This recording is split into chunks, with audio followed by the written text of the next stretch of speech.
Let's dance in style, let's dance for a while. Heaven can wait, we're only watching the skies. Hoping for the best, but expecting the worst. Are you gonna drop the bomb or not? Let us die young or let us live forever. We don't have the power, but we never say never. Sitting in a sandpit, life is a short trip. The music's for the sad man. Forever young, I wanna be forever young. Do you really wanna live forever? Forever, forever young.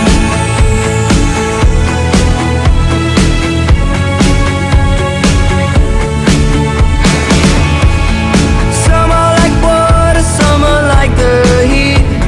Some are a melody and some are the beat. And sooner or later they all will be gone.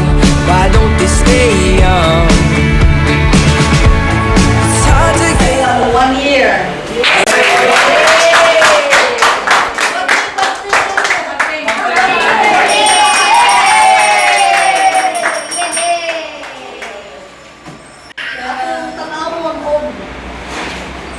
Tanaw na po ang mga qualities that made them successful sa ilang business sa Herbalife.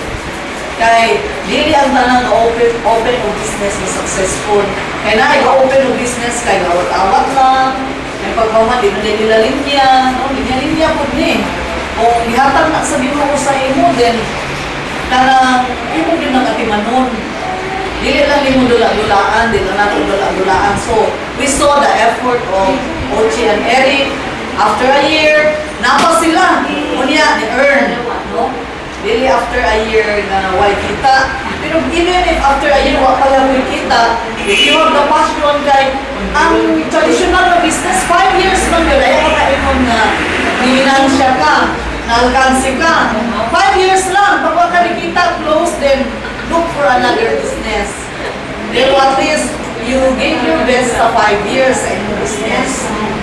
So, ato i-check yung business, ato po i-check atong kaugalingon. If we have these few qualities, kay na-successful man si Eric o si Ochi ini nga business. So, number 1, there are few things, no? 10 lang itong i-mention diri nga requirement para successful ang business na to nga i-agree. Although napayaghan, pero importante kaayo, number 1 is the attitude. So, ma-check ni Eric karon ni Ochi kung if they had a year the right attitude, kaya nabot man sila 1 year. Ang napoy mga NC Club nga may pag-agree, check po na ito atong kaugalingon. Naman tayo right attitude towards work. Bawal ang nega. Bawal ang nega sa... Ganina, nakita na ako si Kuligisma sa side. No, mawawatan mo pag-asa ng suicide. And then, uwan po nga na business, magsarap ka, kaya watay pag-asa, wala pag-asa. Kaya negative ang attitude. Number 2, interference of personal issues. Na may dagang problema gabot sa itong kinabuhi, personal na itong problema, may labot ng Herbalife, affected ang Herbalife, hindi trabaho kayo sa Herbalife. So, kailangan objective ka, mo learn ka to be objective. Ako may problema na ito sa balay, mauni, ako may problema, istoryahan na ako, pero ang atong business goes on. Kaya mahalag na tayo problema, life goes on.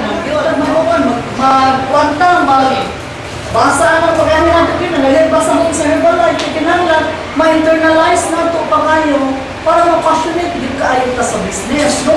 Convince yourself kung maayo din yung business, look for a reason na why you have to do this business. Kailangan ma-motivate ka. That is the number 4. Na requirement, kailangan motivation, motivated ka. So, mutanaw ka, what is the next rank na kumagton? The next one na kumagton, tanawin mo ang qualifications para na kuhaan din nato, usaka din ta, mo-prosper ta sa business. Or else, mo prosper tungod kay ako mo din kanaw. Kaya basta lang yung ako. They are aiming to be the president. Yes. So, ano yun? Magtanong kita sa unahan, president, para nga maunay motivation nino. Para galing man nga lidjabunta, kung the business, gatuunta, kunya, kanang kwarta will just surprise us. Maabot na yun nga siya if you are motivated, if you have the right attitude, if you work harder. Ang tanan ato yung trabaho. Number 7, be innovative. Basta think networking, agaway yun na. No, binirahay o kining recruits, binirahay o friends, mga parinti, dalong dali. So, bisag nakauna siya, inunin mo nga, hindi lang yun ka sa ako, anak. So, be different, kay kadagana, kung malay himoon. Kailangan kita, talagang saan magsunod sa rules. We have the ethics, but only those who have the ethics ang nasunod. Di ba? Anong ethics dyan is not a protection.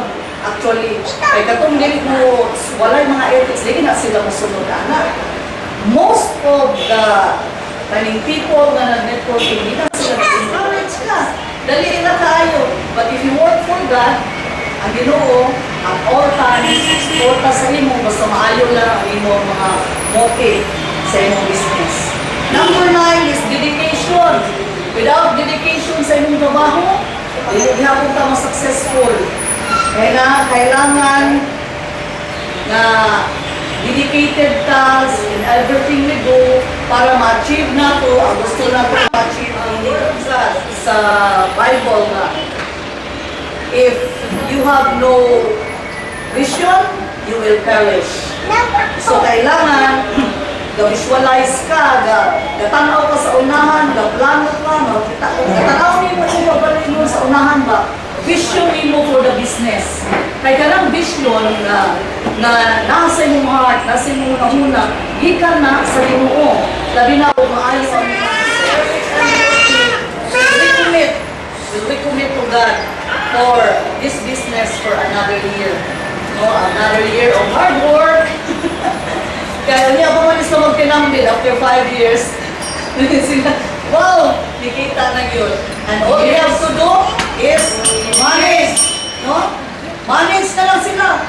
Kabalo mo, after 5 years, kini si Ed o si Uchi, mag-orchestrate na lang silang grupo. Mura ka na ang conductor na mag-anaala sa STO, tukar mo. Ano siya, sabi, trabaho niya. Kumusta mo niya, CDO? Kumusta mo niya, bukid nun? Mag-orchestrate na lang. And whatever will happen to Uchi and Eric in this business, kahit ilang pang natudluhan, unya ilang taong supa, mo sabit lang ta sa atong leaders, then we will go the same. We will be on the same road sa ilahang lakwan, then whatever they will achieve, ma-achieve ko na. So, ako din silang tanawon na sa inspiration. Karong hapunon, imagine 1 year na sila. Wala tingali na una sa ila dire. Kaya ilang mga daw. Wala yung applying dire. So, kita, sila man katutok man ta sa ila. Busa ka mong luha, you should always be careful. Kaya dagan tayo, datanaw sa inyo. No, amo mo ng model, passed down or handed down to you from the leaders. Kung maskin kini atong training, these are talents na handed down sa ato. Kung atong gamiton, kung ato lang yung obedient lang yun ka sa mga policies, sa mga instructions, sa mga strategies in building the business, kanang mulang buong yun ka. Kasagara galing sa paspas kaayo ni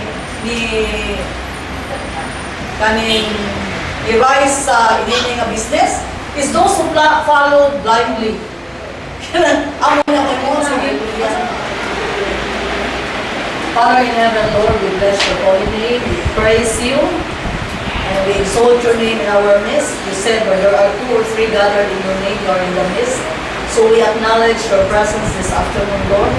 As we acknowledge your very strong presence, we lift up to you, Lord, Ochi and Eric.